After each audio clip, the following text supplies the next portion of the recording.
안녕하세요. 저는 말로만 딸 같은 며느리가 꿈이라면서 실제로는 저를 돈으로만 여긴 시모에게 통쾌하게 이혼을 선물한 30대 여자입니다. 요즘 이혼 흠이 아니라고들 하시지만 그래도 막상 이혼을 결심하는 건 쉽지 않았어요. 결혼 전에 나름 똑소리 난다는 평을 들었는데 시댁과 딱 잘라 말하는 게 힘들었고 그런 이유로 이혼을 결심하는 것도 힘들었습니다. 어찌 되었든 저는 이혼을 했고 지금 생활에 만족하면 다 된 것이겠죠. 이쯤 되면 제가 왜 이혼까지 하게 되었는지 궁금하실 텐데요. 구질구질하고 답답했던 제 결혼 생활 이야기 시작해 볼게요. 저와 남편은 친구의 친구 사이였어요. 제 친구의 남자친구의 친구가 남편이었죠. 각 친구 무리 중 솔로였던 사람은 남편과 저뿐이었고 친구들끼리 모이다 보면 자연스럽게 남편과 짝이 되곤 했습니다. 그러다 보니 가까워질 수밖에 없었고 정신을 차려보니 연인 사이를 지나 결혼까지 하게 되었습니다. 남편과 연애하던 시절 시모에게서 전화가 종종 오곤 했어요. 아들, 어디야? 밥은 먹었어? 시간이 몇 시인데 먹었지. 엄마는? 식사는 하셨어요? 응, 나도 먹었어. 오늘 친구들이랑 밥 먹고 차도 한 잔 마시고 들어가는 길에 우리 아들 밥은 먹고 다니나 해서 전화했지. 그런 걱정하지 말고 집에 조심해서 들어가. 나 친구랑 있으니까 할 이야기 있으면 집에 가서 해. 이렇듯 시모의 전화가 있을 때마다 남편은 엄마가 혼자 있어서 이렇게 전화가 오곤 해. 사실 어릴 때 아빠 돌아가시고 아빠 없이 혼자 키워주셔서 나한테 의지하는 것도 있고 엄마는 딸이 갖고 싶었는데 딸이 없으니 날 딸처럼 대하기도 하고 하여튼 그래. 혹시 엄마랑 통화하는 거 불편한 건 아니지? 아니, 불편하긴. 그냥 딸 같은 아들이구나 싶어. 나쁘게 보이지도 않고 말이야. 사실이었어요. 엄마에게 다정한 남편을 보며 그저 딸 같은 아들이구나 하는 생각이 들었을 뿐 다른 쪽으로 전혀 생각하지 못했죠. 그냥 별 대수롭지 않게 생각했던 것 같아요. 하지만 결혼을 하고 나니 딸 같은 아들인 남편과 그런 남편에게 많이 의지하는 시모에게서 문제가 생겨나기 시작했어요. 그 문제는 바로 시모가 남편에게 의지하는 것도 모자라 저에게까지 의지하기 시작했다는 것이었어요. 남편을 키워준 부모인 시모가 며느리에게 의지 좀 하는 것이 뭐가 문제냐고 생각하시는 분들도 계시겠지만 뭐든 정도가 있는 것이 아니겠어요? 시모는 정도란 전혀 모르는 사람처럼 저에게 의지를 하기 시작했고 전 그야말로 아주 곤란한 상황의 연속이었어요. 전 결혼을 하기 전부터 재택근무가 가능한 직종에 근무하고 있었는데 결혼하고 난 후에도 임신 계획을 세우며 재택근무를 계속하게 되었어요. 그런데 제가 계속 집에 있으니 시모는 제가 일을 한다는 인지 자체가 없는 사람처럼 저를 불러내기 시작하더라고요. 처음 몇 번이야 시모가 저와 친해지고 싶어서 그런가 보다 싶기도 했고 저 역시 시모와 가깝게 지낼 기회라 생각되어 잘 지내보려고 했어요. 하지만 시모의 의중은 제가 생각하는 것과 거리가 멀어 보였고 심지어 급하게 처리해야 하는 일이 있는데도 불구하고 막무가내로 약속을 잡고선 화를 내기 시작하는데 이건 아니라는 생각이 강하게 들기 시작하더군요. 아가, 오늘 개봉하는 영화가 있는데 같이 보러 가자꾸나. 일찍 만나서 영화 보고 점심 먹고 좋아할 겸 백화점도 한 바퀴 돌면 좋을 것 같지 않니? 아, 어머님, 오늘은 좀 힘들 것 같아요. 급하게 처리해야 할 일이 있어서요. 내일 하면 안 되니? 계속 기다리던 영화라서 꼭 오늘 보고 싶은데. 사실 진작 처리했어야 하는 일인데 어제도 그제도 어머님 만나느라 미뤘어요. 그래서 오늘까진 꼭 처리해야 할 것 같아요. 그래? 그러면 몇 시까지 일하면 되니? 설마 밤늦게까지 해야 하는 건 아니지? 해봐야 알 것 같은데 왜 그러세요? 너 일 끝나는 대로 보러 가려고 그러지. 일찍 만나서 영화 보고 쇼핑도 하고 싶었는데 어쩔 수 없지 뭐. 오늘 심야로 영화만 보고 내일 만나서 쇼핑하자꾸나. 이쯤 되니 시모는 저를 의지하는 것이 아닌 호구로 여기는 것이 분명해 보이더군요. 매번 만나자고 해서 나가면 시모는 지갑조차 가지고 오지 않았고 한번 백화점에 구경하러 가자고 할 때마다 꼭 하나는 사드려야 만남이 끝이 나곤 했으니까요.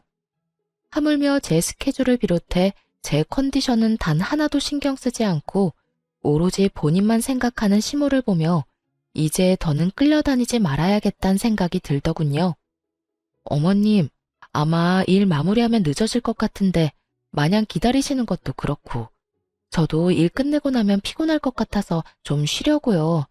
그러니 오늘 영화는 친구분이랑 보러 가시는 게 어떠세요? 친구? 네가 내 친구이자 며느리 아니니? 그런 네가 있는데 내가 누구랑 영화를 보러 가겠어? 그러지 말고 같이 가. 내가 기다리면 된다니까. 나 잘 기다릴 수 있어. 애도 아니고 빙빙 돌려 말해선 도무지 알아듣지 못할 것만 같더군요. 그래서 전 돌리지 않고 좀 더 직설적으로 말하기로 했습니다. 아니, 제가 너무 피곤할 것 같아서요. 밀린 일도 너무 많기도 하고 그거 다 처리하고 나면 아무래도 저도 좀 쉬어야 할 것 같아요. 집에 하는 일 해봤자 얼마나 힘들다고 그 유난인지. 그리고 정식 직원도 아니지 않니? 직원도 아니고 알바 나부랭이가 하는 일이 중요해봤자 얼마나 중요하다고 시어머니도 못 만난다고 하는 게야? 어머님, 저 아르바이트가 아니고 그저 집에서 근무하는 정직원이에요. 집에서 마냥 쉬는 게 아니라 출퇴근하는 개념처럼 해야 하는 일이 정해져 있다고요. 그러니까 그런 식으로 말씀하지 말아주세요. 그래? 그랬니? 그런 거였음 진작 말하지 그랬니? 그러면 친구들 불러서 가든가 하마. 친구를 부른다기에 이제야 말이 통하는 건가 하고 생각했어요. 하지만 뒤이어 나오는 시모의 말은 평소 시모가 저를 어떻게 생각했는지 잘 알 수 있게 해주더군요.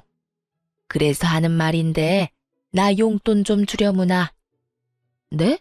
용돈이요? 그래, 용돈. 친구들 만나서 영화도 보고 밥도 먹고 쇼핑도 하려면 돈이 있어야 하지 않겠어? 평소엔 너랑 다녀서 돈이 필요 없었지만 너는 바쁘다고 했잖니. 그러니 용돈이라도 줘야지. 계좌번호 보낼 테니 넉넉히 보내거라. 저의 예상대로 시모는 저를 돈 쓰는 호구로 여기며 당당하게 돈을 요구해왔고 어떻게 하나 고민하다 결국 30만 원을 보내드렸습니다. 지금 생각하면 왜 돈까지 줬나 싶은데 그땐 그게 최선이라고 생각했던 것 같아요. 딱 그때까진 그래도 이런 시모라도 사랑하는 내 남편을 혼자 힘들게 키워주신 분이라는 생각이 강해 잘 지내고 싶었으니까요. 하지만 이런 제 생각을 산산이 부숴버리는 연락을 받게 되었어요. 바로 그날 저녁에요. 네, 어머님. 오늘 영화 재미있게 보셨어요? 식사는 잘 챙겨 드셨고요? 영하고 나발이고 넌 젊은 애가 통이 작아도 어쩌면 그렇게나 작니? 네? 갑자기 그게 무슨 말씀이세요? 통이 작다니 혹시 돈이 모자랐어요? 뭘 당연한 걸 물어? 고작 30만 원으로 누구 코에 붙이라고 그걸 용돈이라고 보낸 게야. 네 그 코딱지만한 씀씀이 때문에 내가 오늘 친구들 앞에서 얼마나 창피했는 줄 알기나 알아? 여러분, 30만 원이 작은 돈인가요? 영화 보고 밥 먹는데 도대체 얼마를 보내드려야 통 큰 며느리 소리를 들을 수가 있는 것인지 그쯤 되니 궁금해지더군요. 득달같이 화를 내는 시모의 반응에 당황한 제가 아무 말도 못하고 있자 시모는 이대로 밀어붙이자 싶었는지 더 황당한 말을 꺼내놓기 시작하더군요. 그러지 말고 너 쓰는 카드 있지? 카드 있긴 하죠. 그런데 카드는 왜요? 왜긴 왜야. 이럴 때마다 용돈 받아 쓰는 것도 나도 힘들다. 그러지 말고 너 쓰는 카드 그거 나 다오. 내가 가지고 있으면서 이럴 때마다 알아서 잘 쓸 테니. 카드를 요구하는 시댁 식구들이 있다는 말을 들은 적 있지만 그 개념 없는 식구가 제 식구가 될 줄은 꿈에도 몰랐습니다. 거기에다 어쩌면 이래도 당당한지 정말 박수라도 쳐주고 싶은 심정이더군요. 시모의 요구가 당당하면 당당할수록 전 그런 시모와 잘 지내보고자 하는 의지는 바닥을 향해 곤두박질 쳤고 기어이 시모의 입에서 지금 받으러 온다는 말이 나오고 나서야 모든 것을 내려놓게 되더군요. 너 집에 있지? 지금 받으러 가면 되니? 내가 가는 게 정 부담스러우면 퀵으로 보내거라. 아니면 카드만 택시 태워 보내든지. 뭐든 다 괜찮으니 오늘 내로 주기만 해. 아니요, 어머님. 오실 필요도 없고 제가 카드만 보내는 일도 없어요. 뭐라고? 그게 무슨 뜻이니? 설마 카드 못 준다는 말을 하는 거니? 네, 저는 카드 못 드려요. 애초에 드릴 마음도 없었고요. 뭐야? 그까지 카드 좀 주는 게 뭐 힘든 일이라고 그렇게 딱 잘라서 안 된다고 하는 게야? 어머님은 어떨지 몰라도 전 힘이 들어서 못 드릴 것 같네요. 저도 쓰는 카드를 어떻게 어머님을 드리겠어요. 하여튼 그런 줄 아시고 다신 카드 이야기는 하지 말아주세요. 그럼 저도 피곤해서 끊을게요. 이렇게까지 안 된다고 딱 잘라 말했지만 시모는 여전히 정신을 차리지 못하고 있었고 저를 보면 카드를 맡겨놓은 사람처럼 카드 타령을 해대더군요. 물론 그럴 때마다 전 절대 안 된다고 못을 박아버렸고요. 이런 상황에서 제일 어이없는 게 무언지 아세요? 저에게 말끝마다 카드 타령을 해대는 시모는 막상 남편에겐 아무런 요구를 하지 않는다는 거였어요.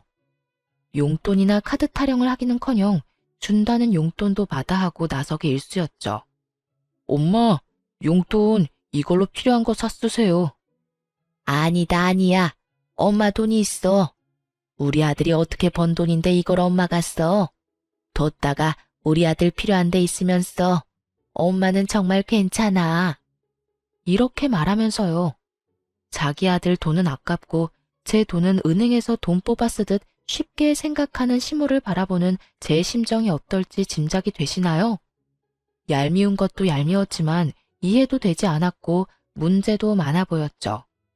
용돈이나 카드에 대한 요구가 계속되면 계속될수록 시모와 저의 사이는 멀어졌고 이러는 와중 남편은 중재를 한다며 저에게 헛소리를 늘어놓기 시작했어요.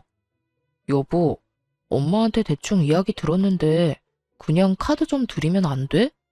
당신이 카드 준다고 해도 엄마가 막 쓸 사람도 아니고 카드가 정 찝찝하면 용돈을 달마다 주던가. 달마다 이런 이유 저런 이유 되면서 적게는 20만 원, 많게는 50만 원씩 가져가시고 있어. 어떤 달에는 도저히 입을 옷이 없다고 돈 내놔라. 어떤 달에는 몸보신 한다고 30만 원. 그건 용돈 아니야? 뭘 얼마나 더 달란 말이야. 아, 몰라. 난 이제 더는 못하니까 그렇게 주고 싶으면 당신이 줘. 카드를 주던지 용돈을 주던지 당신이 알아서 하라고. 당신 엄마는 왜 나한테만 그래? 당신 돈은 그렇게나 아까워서 벌벌 떨면서 왜 내 돈만 못 빼가서 난리냐고. 당신도 잘 알잖아. 우리 엄마 딸 같은 며느리에 대한 로망 같은 거 있었다는 거. 그래서 그런가 봐. 아들이 주는 용돈보다 며느리가 주는 용돈이 더 기분 좋고 그런가 보지. 그러니까 당신이 좀 이해해. 어차피 당신 돈이 내 돈이고 내 돈이 당신 돈인데 뭘 그런 거 가지고 기분 나빠해. 남편의 말도 안 되는 소리를 듣고 있는데 정말 이대로는 안 되겠다는 생각이 들더군요. 그래서 전 초강수를 두기로 했어요. 아, 그래? 그러면 당신 월급 카드 나 줘. 내가 관리할게. 앞으로 거기에서 어머님 이체해주고 용돈 주고 하면 되지? 당신 말대로 그 돈이 그 돈이니까. 아, 어머님 기분 좋으시게 내 이름으로 보낼 테니 그건 걱정하지 말고. 얼마 드리면 만족하시려나? 50만 원? 100만 원? 얼마나 보내드릴까? 아예 통 크게 200만 원 드려? 에이, 여보, 왜 그래? 200만 원씩이나 주면 나 생활은 어떻게 해? 그러지 말고 그냥 내가 엄마한테 잘 말해볼 테니까 당신은 신경 쓰지 마. 똑바로 잘 처리해. 괜히 중간에서 말 이상하게 해서 내 입장 곤란하게 만들지 말란 말이야. 그렇지 않아도 나하고 어머님 사이도 안 좋은데 당신까지 보내지 말라고. 걱정도 팔자다. 내가 알아서 잘 말할 테니 그런 걱정하지도 마. 웬일로 큰 소리를 떵떵 친다 싶더니 남편은 시모에게 말을 잘했더라고요. 아주 잘 말이죠. 몇 달 동안 시모에게서 돈을 이유로 하는 연락이 오지 않았고 전 알아서 잘 해결했겠거니 하고 지냈는데 어느 날 갑자기 화가 잔뜩 난 시모에게서 전화가 왔더라고요. 전화를 받았더니 시모는 다짜고짜 화를 내기 시작했고 그 화를 내는 이유가 정말 가관이었어요. 너 미쳤니? 미쳤어? 내 아들한테 뭐라고 했길래 내 아들이 네 이름으로 돈을 보내준 것도 모자라 카드까지 네 카드라고 속이고 나한테 줬던 거야. 난 그것도 모르고 그 카드를 얼마나 썼는데. 그래요. 남편은 시모에게 매달 50만 원씩 제 이름으로 보내준 것도 모자라 자기 카드까지 제 카드라 속이며 시모에게 줬던 것이었어요. 카드에 쓰인 영문명을 읽을 줄 몰랐던 시모는 그 모든 것이 제 것인 줄 알고 신나게 카드를 긁어대고 다녔던 것이었어요. 그렇게 몇 달, 생각보다 시모의 씀씀이가 크자 남편이 감당할 수 없는 상황이 되었고 시모의 뒷바라지를 하던 남편은 결국 시모에게 연락을 해 모든 사실을 털어놓으며 카드를 다시 가져가게 되었던 것이었죠. 도대체 왜 네 돈, 네 카드를 두고 내 아들 돈을 쓰게 한 거야? 내 아들이 어떻게 번 돈인데 그걸 쓰게 만든 거냐고. 내가 너한테 카드 달라고 했지 내 아들한테 카드 달라고 했어? 참 이해가 되지 않더군요. 돈은 자기가 실컷 써놓고 그게 왜 제 탓인 건지, 왜 자신이 쓰는 돈은 아들도 아닌 제가 당연하다는 듯 감당해야 하는 건지 혹시 여러분은 이해가 되나요? 전 도무지 시모의 상식이 이해되지 않았고 결국 저 역시 참지 않고 할 말을 다 해버렸어요. 어머님, 아범이 이렇게 말하더라고요. 어머님께 얼마를 주던 아범 돈이 제 돈이고 제 돈 역시 아범 돈이라고요. 그래서 그 돈이 그 돈이면 아범한테 주라고 했어요. 그래서 아범이 어머님께 용돈이고 카드고 줬던 거고요. 그게 무슨 문제가 되나요? 아니, 문제가 된다는 게 아니라 난 당연히 네가 주는 건 줄 알고 썼다니 말이야. 설마 어머님, 아들 돈은 아깝고 제 돈은 막 써도 된다고 생각하시는 건 아니죠? 그럴 리가 있니? 난 그저 며느리가 주는 용돈이 쓰고 싶어서 그랬다니까. 며느리가 주면 꼭 딸이 주는 기분이 들어 좋았단 말이야. 아, 그런 거면 앞으로 아들을 딸이다 생각하세요. 돈도 저보단 더 통 크게 잘 쓰잖아요. 용돈에다가 카드에다가. 그런 아들이 또 어디 있대요? 그나저나 많이 쓰시긴 했나 봐요. 기껏 드린 카드 쓰지 말란 말까지 나온 거 보면 말이에요. 시모는 제 말에 약이 바싹 오른 듯 씩씩거리는 소리가 휴대전화를 뚫고 나올 지경이었어요. 하지만 그것도 잠시 시모는 이대로 질 수 없다는 듯 준비한 말을 꺼내기 시작했어요. 그래서 말인데 나 너희랑 같이 살려고 한다. 네? 저희랑 같이요? 그러니까 우리 집에서 저희랑 같이 산다 이 말씀이세요? 그래. 우리 아들 말 들어보니까 요즘 내가 쓴 돈 때문에 좀 힘들다고 하더구나. 우리 집에 드는 기본적인 생활비도 그렇고 요즘 물가도 많이 올랐는데 혼자 먹겠다고 이것저것 해대는 것도 낭비 같고. 그래서 내가 너희 집에서 지내면서 음식도 해주고 너한테 살림도 좀 알려줄 겸 말이다. 정말 좋은 생각 같지 않니? 내가 같이 살면 생활비 이중으로 안 들고 따로 용돈 줄 필요도 없지 않니? 그냥 필요할 때마다 네가 사주면 되니까 말이다. 시모는 아예 저희 집에 살면서 저를 괴롭히겠다는 것도 모자라 제 지갑을 시모 지갑인 양 살겠다는 말을 당당하게도 뱉어내고 있었고 전 고민할 것도 없이 이렇게 답했어요. 어머님, 죄송한데 저는 어머님이랑 같이 살 생각 없어요. 생활비가 얼마가 들든 용돈이 얼마가 필요하든 그건 어머님 아들이랑 잘 이야기하시고요. 여기서 어머님이랑 살 일은 절대로 없을 테니 다신 합가 이야긴 꺼내지도 말아주세요. 그대로 전 전화를 끊어버렸고 그날 저녁 시모에게 이야기를 전해들은 남편이 씩씩거리며 집으로 들어오더군요. 여보, 당신 진짜 너무한 거 아니야? 내가 우리 엄마 힘들게 낳 키웠다고 했잖아. 그런 우리 엄마가 생활비 좀 아끼고 내 돈 아껴주겠다고 우리랑 같이 좀 살겠다는데 그게 그렇게 단칼에 안 된다고 할 일이야? 그러면 고민하다 안 된다고 했어야 했어? 안 되는 건 그 자리에서 안 된다고 딱 잘라 말해야 딴 말 안 나온다는 거 몰라? 그리고 어머님이 돈 아끼려고 우리 집에 들어오고 싶다고 그러셔? 당신은 그 말을 곧이곧대로 믿는 거고 멍청한 거야, 순진한 거야. 아니면 그렇게 믿어서라도 어머님이랑 같이 살고 싶은 거야? 지나가는 사람 아무나 붙잡고 물어봐. 어머님이 정말 돈 아끼려고 합가하자고 하는 건지.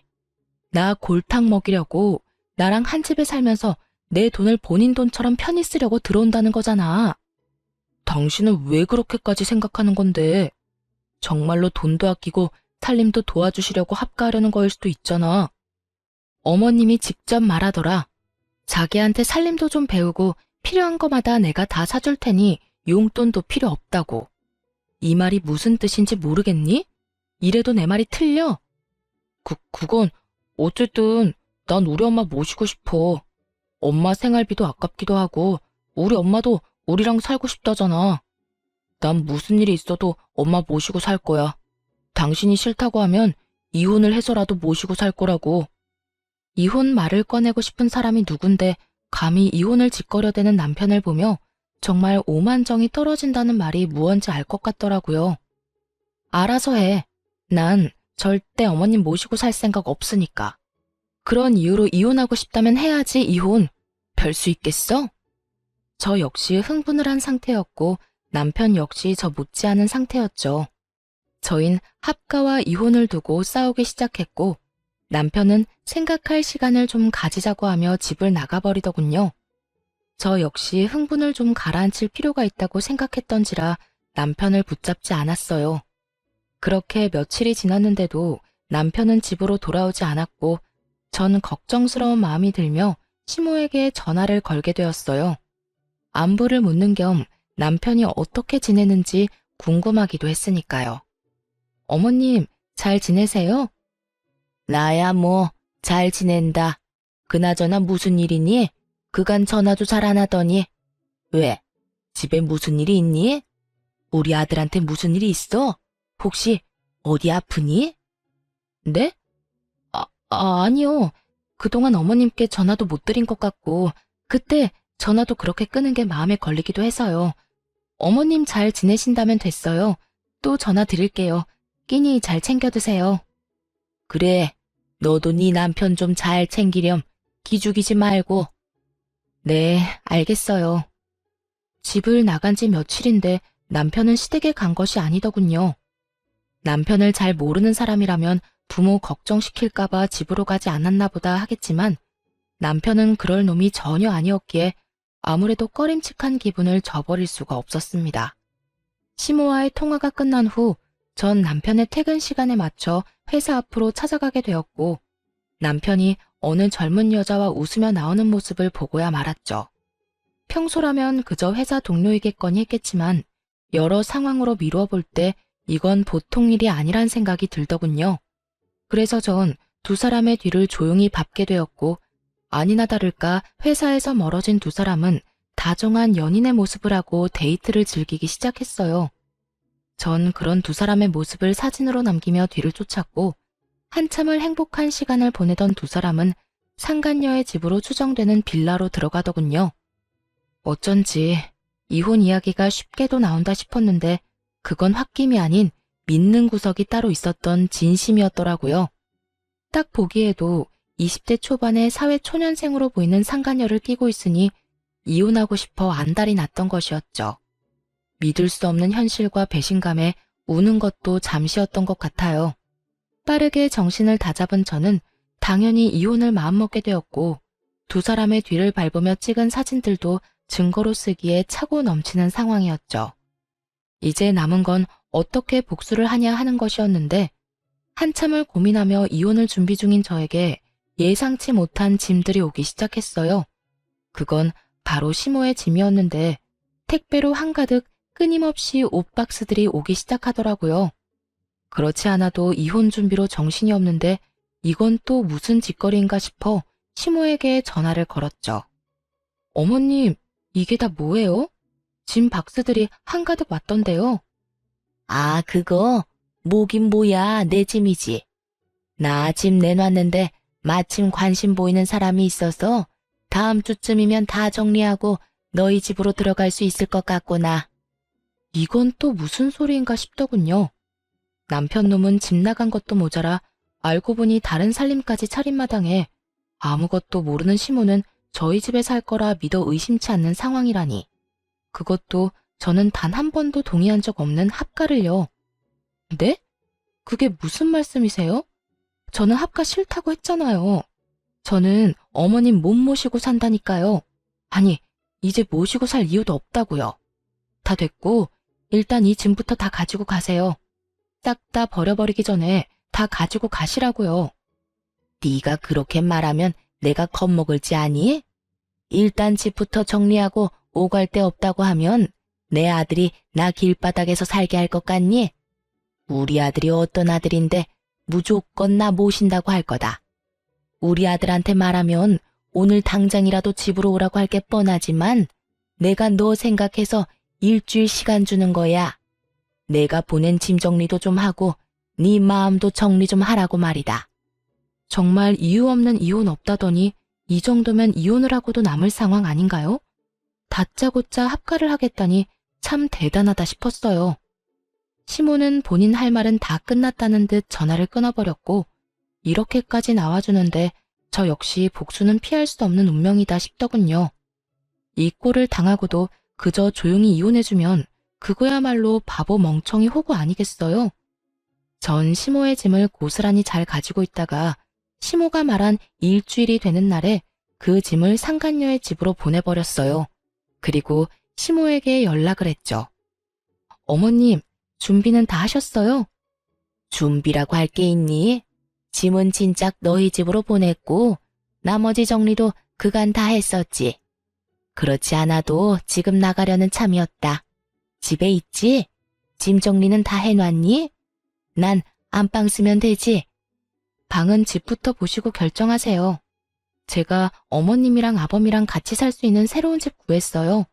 그러니까 일단 집부터 보시고 어느 방 쓸지 결정하시면 될 거예요. 어머, 그게 정말이니? 끝까지 반대할 줄 알았더니 웬일로 그런 기특한 결정을 했을까?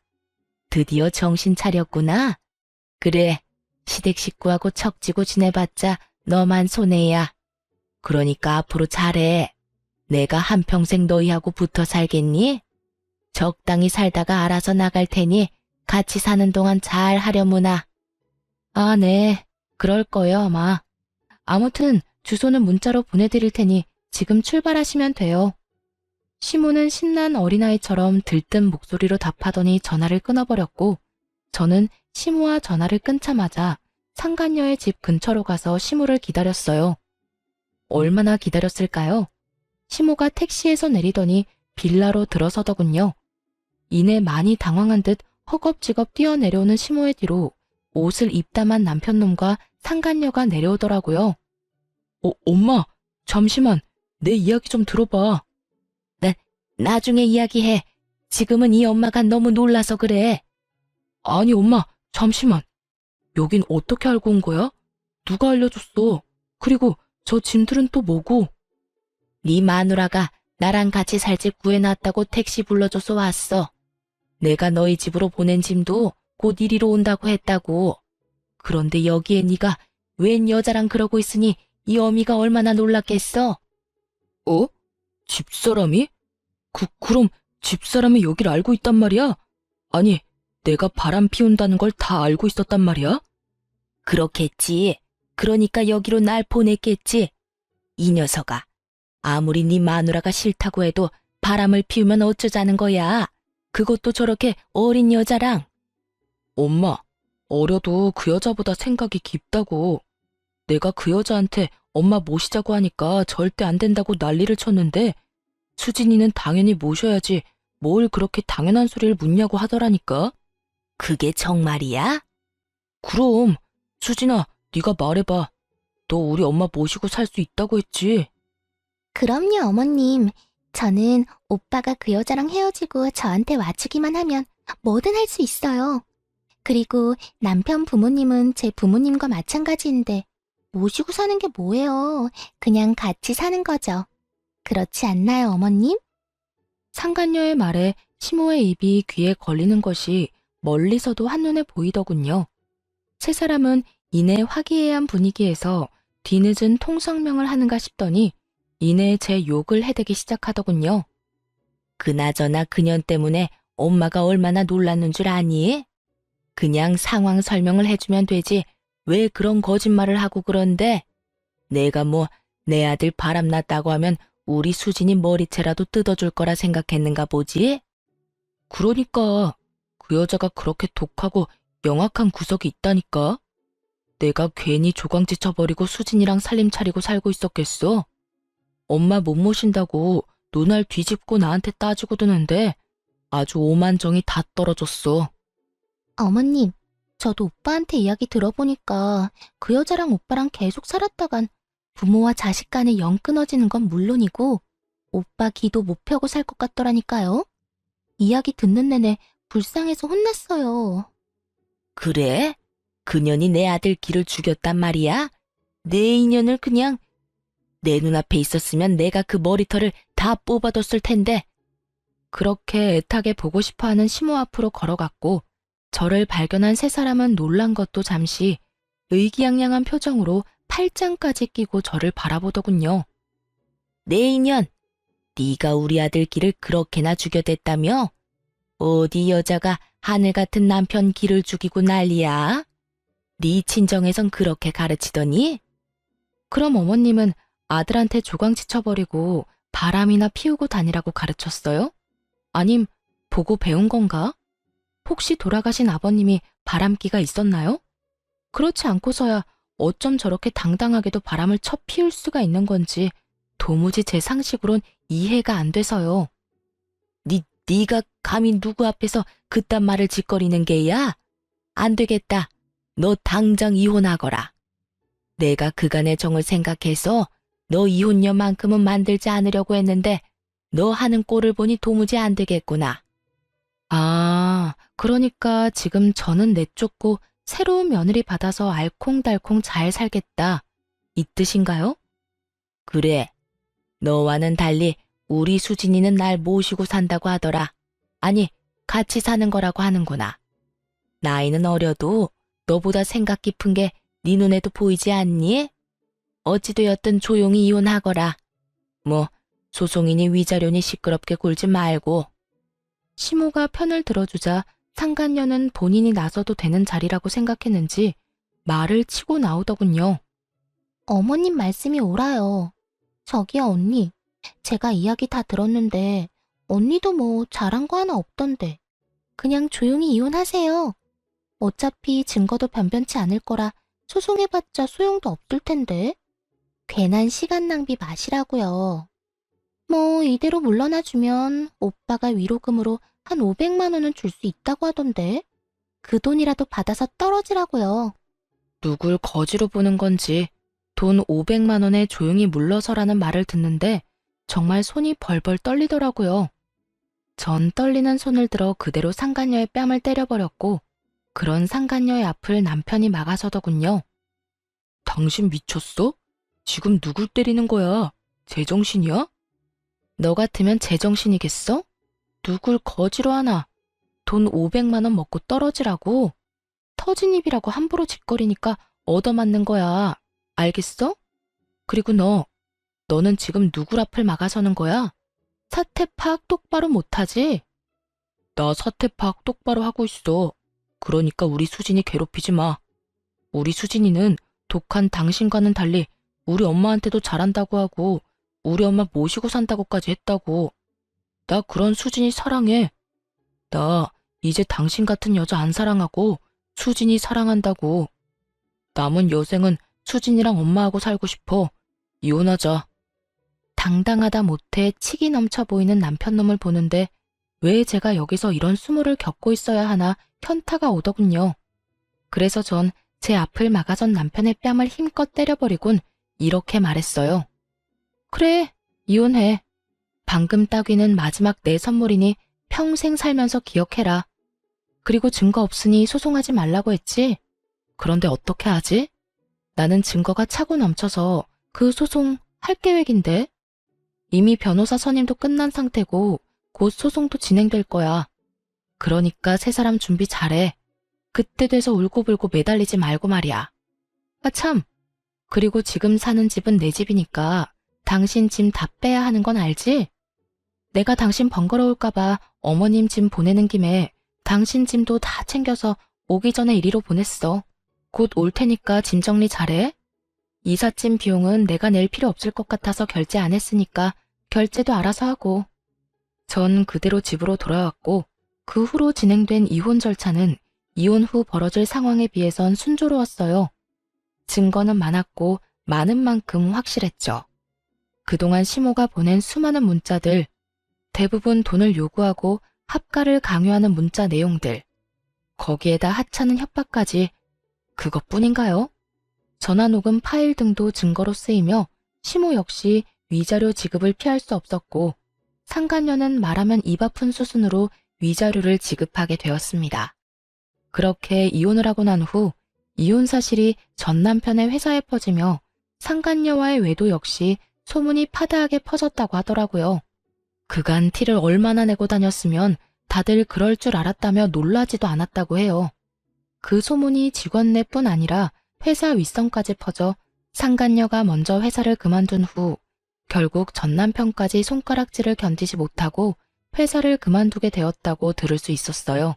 그렇게 이혼만 하면 다 끝이라고 생각했는데 그때부터 지긋지긋한 상황이 시작되더군요. 처음은 상간녀였어요. 이혼을 하고 잘 지내고 있는데 핏기 하나 없는 얼굴을 한 상간녀가 찾아왔더라고요. 무슨 일이에요? 앞으로 두 번 다신 볼 일 없을 줄 알았더니. 그러게요. 저도 두 번 다신 볼 일 없을 줄 알았다고요. 다 됐고 당신 남편이랑 당신 남편 엄마 좀 다시 데리고 가세요.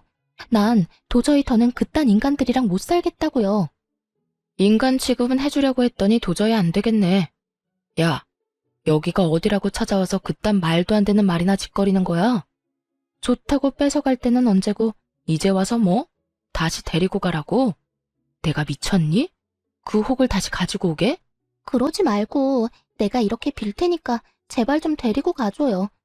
아들이라는 놈은 회사 그만두고 집에서 빈둥빈둥 놀기만 하고 그 아들 엄마라는 사람은 남의 돈을 물처럼 써대는데 정말 미치겠다고요.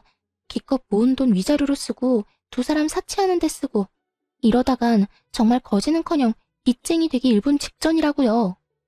어머나, 1분이나 남았으면 많이 남았네. 그 남은 시간 여기 와서 낭비하지 말고 지금이라도 도망쳐. 나한테 와서 이래라 저래라 이상한 소리 짓거리지 말고. 내 집인데 내가 왜 도망을 쳐요. 그러지 말고 그쪽이 다시 데리고 가주면 안 돼요? 머리가 돌이니? 아님 머리가 장식이야? 싫다는데 왜 계속 같은 말을 시키는 거야? 난 분명 싫다고 했고 또 똑같은 문제로 찾아와서 괴롭히면 경찰 부를 테니까 그런 줄 알고 꺼져. 당장 꺼지라고.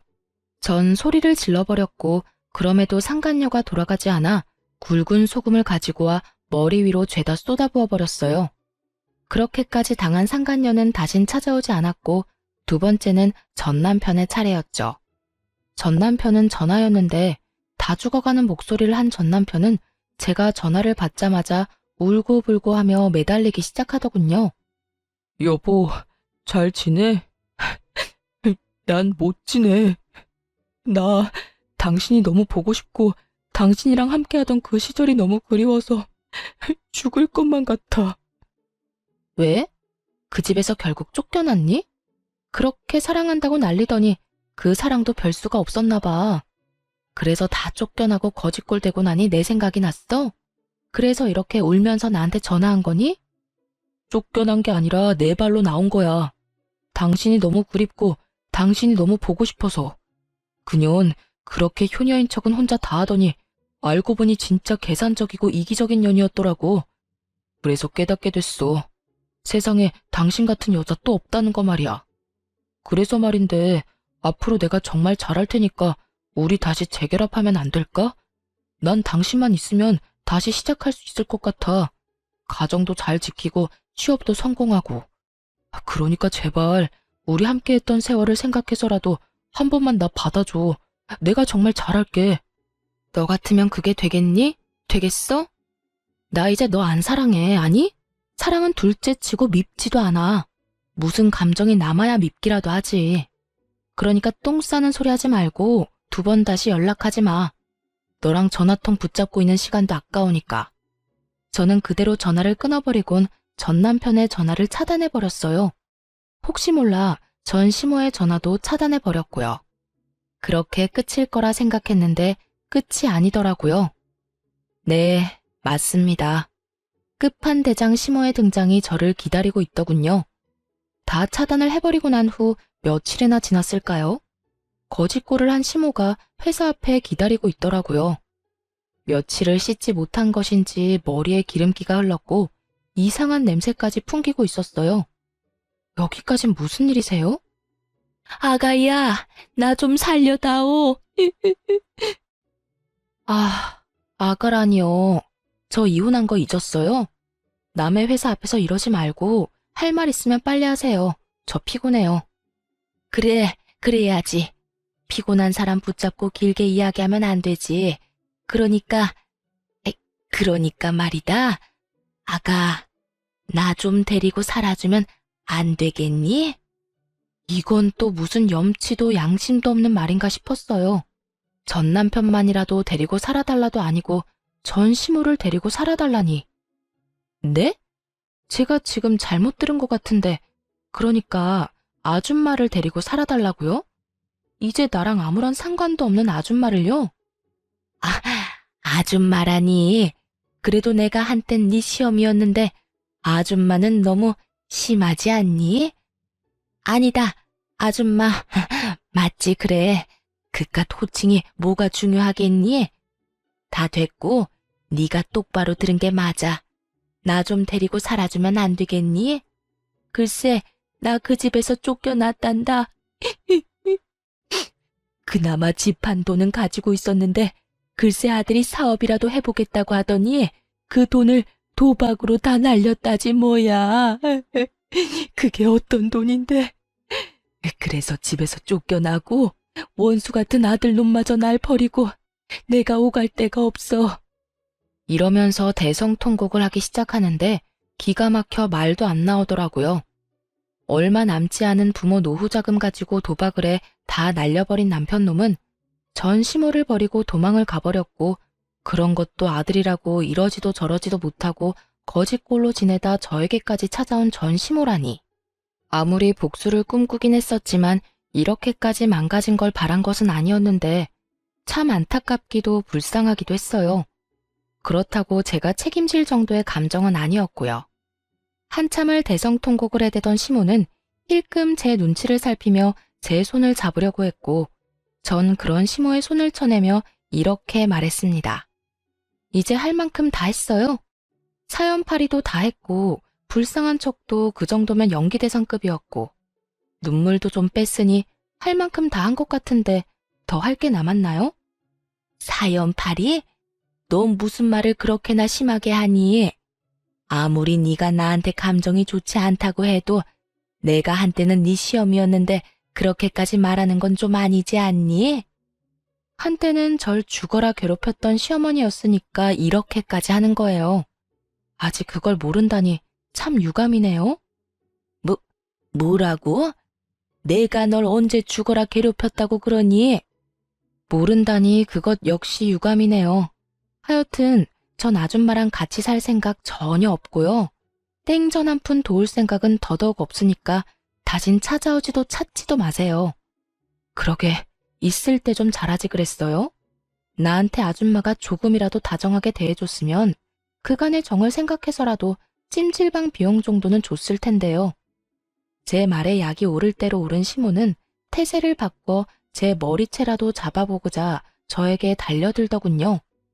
하지만 그런 시모를 예상했던 저는 시모의 팔을 확 잡아 밀쳐버렸고 그 자리에서 경찰을 불러버렸어요. 제가 그렇게까지 할 거라 예상하지 못한 시모는 혼비백산이 되어 주랭랑을 쳐버렸고요. 시모의 주랭랑을 마지막으로 지긋지긋한 인연과도 작별을 하게 되었습니다. 끝날 때까지 끝난 게 아니라고 하더니 이번엔 정말로 끝이 났더라고요. 그 후로 저는 일상을 즐기며 잘 살고 있어요. 주말엔 취미 생활도 하고 그간 만나지 못했던 친구들도 만나며 아주 알차게 보내고 있어요. 비정상적인 심호와 남편의 외도. 둘 중 한 가지만 경험했어도 학을 떼게 됐을 이혼 사유 두 가지를 다 겪고서 이혼을 한 터라 결혼에 대한 생각은 전혀 하지 않고 있습니다. 시간이 지나고 지금 느끼는 감정이 무뎌지면 또 어떻게 될진 알 수 없는 일이지만 현재까진 그렇네요. 혼자 온 세상 혼자 잘 즐기고 살다 남에게 피해 주지 않고 가는 것도 꽤 멋진 삶이 될 수도 있다는 생각이 들어요. 그만큼 지금 혼자 지내는 저만의 삶에 만족할 뿐더러 더없이 행복하답니다. 처음 이혼을 했을 당시엔 제 탓도 했던 것 같아요. 그때 제가 시모를 받아들였다면, 그때 제가 시모에게 더 잘했더라면 하면서요. 저도 참 바보 같지 않나요? 그만큼 이혼이라는 것이 심적으로 저를 힘들게 했고 저를 흔들어대곤 했습니다. 하지만 그것도 시간이 지나니 상황을 똑바로 직시하게 되었고 그 모든 것엔 저의 잘못이 없다는 것을 깨달았어요. 그러고 나니 제 인생이 즐겁고 행복해졌고요. 제가 단단해진 만큼 앞으로 남은 제 삶은 더욱 행복하겠죠? 이로써 저의 사연은 끝이 났습니다. 끝까지 응원해주시고 함께해주신 모든 분들 감사합니다.